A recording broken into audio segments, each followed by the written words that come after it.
Hello and welcome to our next episode in Ecclesiastes as we go through this interesting and fascinating book. We are looking at this because we're going to talk about it and discuss it on the 6th of August at 7 o'clock at St John's, Collingwood.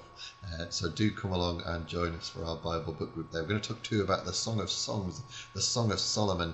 And we've been looking at Ecclesiastes first. We're on this Thursday morning looking at chapter 4. And really we've been finding out about the way that God's view of things is as wide as the ocean. It is massive, his view of all things, whereas our part in it is like a drop in the ocean, like a tiny part, a mere brief interlude in the way that God looks at things, and our input makes no difference at all. A few ripples perhaps, but no difference in the great scheme of things. Yet God watches over the things that happen and sees the way that things happen on the earth. And all we can do really is to enjoy when good things come, enjoy those good things. That's what the reader says. Here we're into Ecclesiastes chapter 4. I looked again and saw people being mistreated everywhere on earth. They were crying, but no one was there to offer comfort, and those who mistreated them were powerful. I said to myself, the dead are better off than the living, but those who have never been born are better off than anyone else, because they have never seen the terrible things that happen on this earth. Then I realized that we work and do things just because we are jealous of others. This makes no more sense than chasing the wind. Fools will fold their hands and starve to death, yet a very little food eaten in peace is better than twice as much earned from overwork and chasing the wind. Once again, I saw that nothing on earth makes sense. For example, some people don't have friends or family, but they are never satisfied with what they own, and they never stop working to get more. They should ask themselves, why am I always working to have more? Who will get what I leave behind? What a senseless and miserable life. You are better off to have a friend than to be all alone, because then you will get more enjoyment out of what you earn. If you fall, your friend can help you up, but if you fall without having a friend nearby, you are really in trouble. If you sleep alone, you won't have anyone to keep you warm on a cold night. Someone might be able to beat up one of you, but not both of you. As the saying goes, a rope made from 3 strands of cord is hard to break.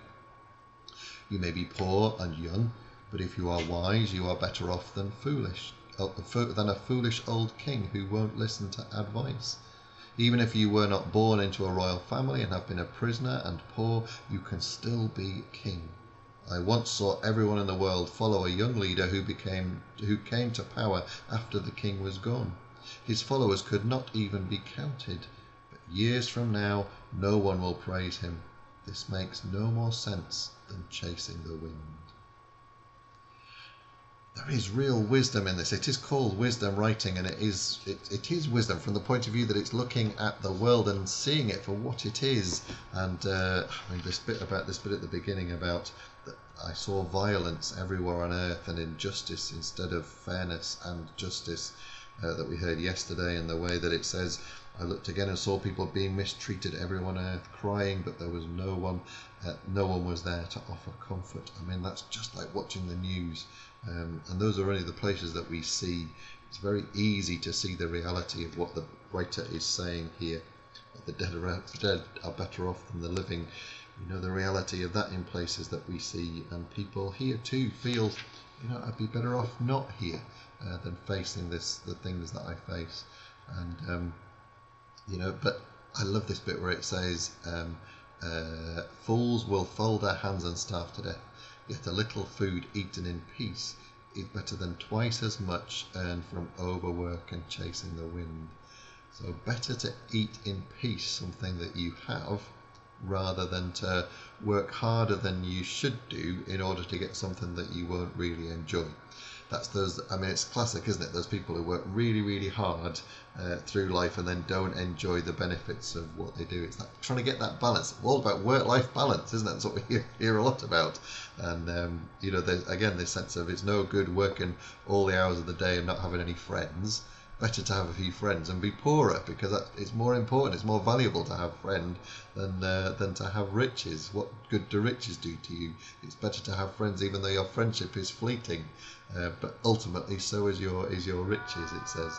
And it's just helping you to see life for what it is, and to see the way that the things that we strive for in life aren't actually a security net that we think it is. And sometimes we miss the real riches of life because we are striving for something that is just not going to be what we think it is. I think is really what this is all about. Gosh, it is fascinating, isn't it? Join me for our final instalment for this week when we do chapter 5 tomorrow. I'll see you then. Have a good day today. Enjoy what you do, and don't miss the really important treasures that are around you for the sake of trying to find something which is like chasing the wind. All the best. Have a good day.